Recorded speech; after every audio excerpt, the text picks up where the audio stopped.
Universities are great emitters of carbon and other greenhouse gases.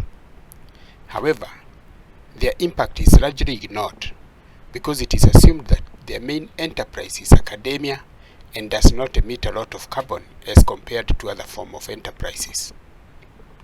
Globally, university education is fast growing. In Kenya, for instance, there are 74 registered universities with over 450,000 students enrolled. The number is likely to increase because 172,000 students qualified to join the university after scoring C+ and above in last year's 2022 KCSE exams. In regard to the teaching staff, there are over 15,000 lecturers teaching over 5,000 courses approved by the Commission. If you are to quantify the amount of carbon and other greenhouse gases emitted at the university, the amount is enormous.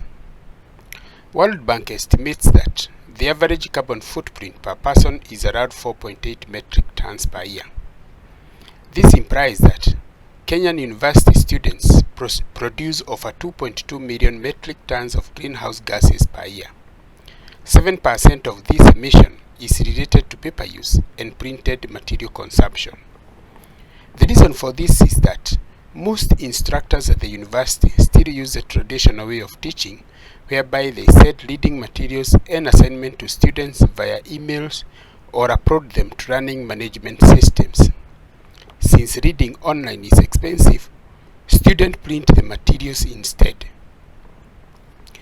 The question being addressed by this presentation is whether mobile learning can help address adverse effects of climate change. The answer is yes. Since 2020, when COVID-19 was first reported in Kenya, I have been using mobile applications to teach at the university. I have taught over 1,000 students since then. If I was to use the traditional teaching model, I would have prepared teaching modules and sent them to students to print for their self-study. Each module consists of 100 to 120 pages. Instead, I converted my modules into mobile applications which I uploaded on Google Play Store. Students downloaded the modules and installed in their mobile phones. Unlike traditional teaching models where modules are thrown into dustbins after the course is done with, in mobile applications, students uninstall the modules from their mobile phones. If the course is offered the following year, they install again because it is available on Google Play Store. If you are to quantify the amount of paper spared through mobile application, it is a lot. If students opted to read the modules online through their computers, they would have spent more energy than when they used mobile phones, since mobile phones consume less energy than computers. This demonstrates how mobile learning can help address the adverse effects of climate change. Cutting down the use of papers is the easiest way to address the adverse effects of climate change because it slows down deforestation. Mobile learning is yet to be embraced as a teaching model in Kenyan university.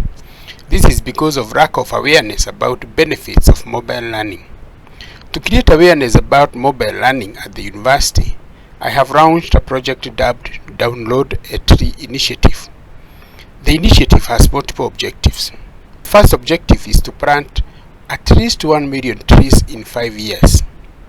The second objective is to reduce over-reliance on paper use by creating awareness about mobile learning. The third is to create awareness about universities' contribution to climate change and environmental degradation.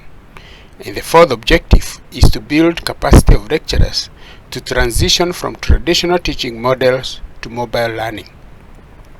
To reach the target of planting 1 million trees, we shall plant a tree for every download made.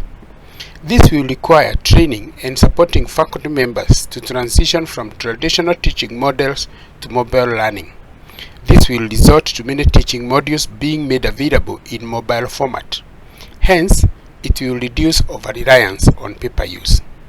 We will create more awareness through workshops, conferences, and publications. Every app will also contain information about climate change and actions students can take to reduce its adverse effects. To realize these objectives, we are looking for individuals and organizations to invest in this project by donating a tree starting from $5. If you want to learn more about this project, you can reach us through the following email. Thank you.